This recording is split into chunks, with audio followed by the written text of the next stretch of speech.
Team Jackson, what's happening? So the other week, I made a video, some of you may remember, about how to recognize whether or not your man is a narcissist.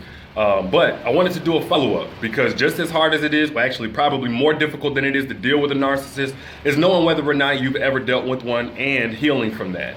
And because that process of trying to heal from being in a relationship with a narcissist can be somewhat lengthy, like a couple of months, maybe even a couple of years, depending on how long you were in that relationship, I'm sure at times it can feel hopeless, but it's not. There are many women who have moved on effectively from loving a narcissist. They're better and they're stronger on the other side of it. So I just wanted to offer a couple of things I've seen them do that may be able to help you if you're currently in that situation.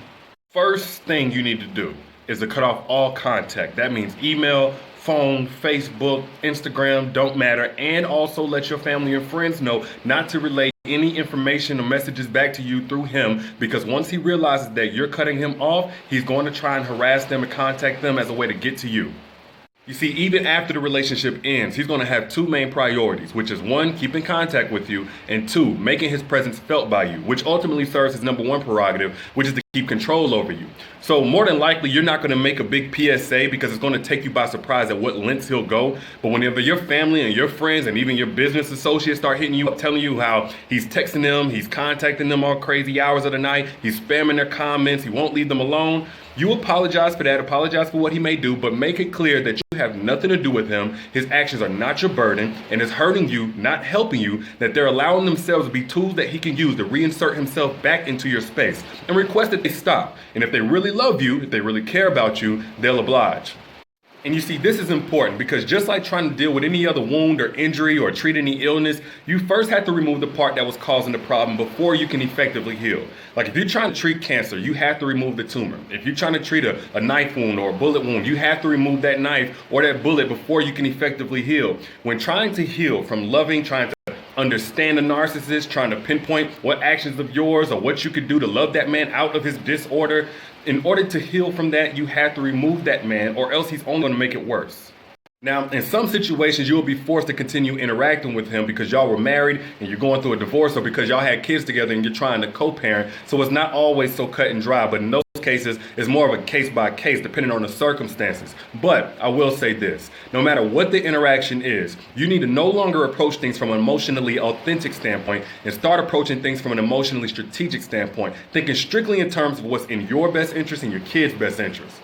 And being emotionally strategic means before you have any interaction with him on any level, you go ahead and predetermine what direction the conversation is not allowed to go, and of course you stick to that, and you pre-commit to not emotionally engaging with him, being vulnerable, opening up to him, letting him know how much his actions are hurting you and affecting you, because by taking away the opportunity for him to convince you that he cares, you subconsciously accept the fact that he doesn't, and it's all going to remove the leverage that he has to continue hurting you on that level. So the second thing you have to do after a relationship with a narcissist, and this one is simple, so I'll be brief, but its impact is grossly underestimated by so many women. You have to manufacture a positive environment around yourself.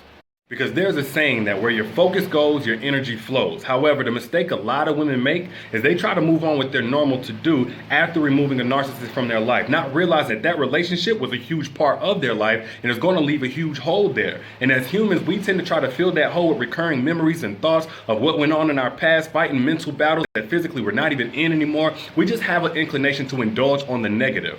And no matter how much you think about it, no matter how much you try to mentally explain it away, it's not going to help you. The only thing that's going to help you is switching the programming by clinging to supportive people, support groups, whether online or in real life, indulging in passion projects, things that fulfill you, hanging out with your kids, doing things that you guys love. You have to create an atmosphere that pours love back into you if what was in your past almost run you dry. You see, by immersing yourself in that positive energy, it gives you a chance to see that the feelings associated with that relationship was just a moment in your life, not the characterization or the definition of your entire life. Like, this is the part where the puppeteer begins to lose its power because you're snipping the strings of the omnipresence it has on your subconscious. The third thing every woman needs to do in order to heal from a narcissistic relationship, and I really hope y'all get this one, because I see so many women doing the exact opposite. But as a woman, you need to learn to have compassion with yourself. Like, take it easy on yourself. So many women beat themselves down, but you had enough of that in your past relationship. You need to build yourself up going forward. Allow yourself to have human to have made the mistake and taken the risk of letting somebody get your trust who didn't deserve it, that took advantage of it, while understanding it doesn't define your intelligence, it doesn't define your worth, it damn sure doesn't define all men. It was that person's fault and that person's responsibility only. Like, no matter how bad it got, you're not damaged goods and you're not a finished product, which means you'll probably make more mistakes in the future, which is okay. You'll learn from them and you'll get back stronger and better than ever again. If need be, don't be too proud to go and seek out professional help from a mental health professional. Like, you don't have to do this alone. But at the end of the day, no matter how long you were in that relationship, no matter how much it hurt you, the fact that you're watching this video is proof that it didn't beat you, it didn't win. So give yourself some credit for that. So, y'all let me know what you think in the comments. And I'll holler at y'all later. Peace.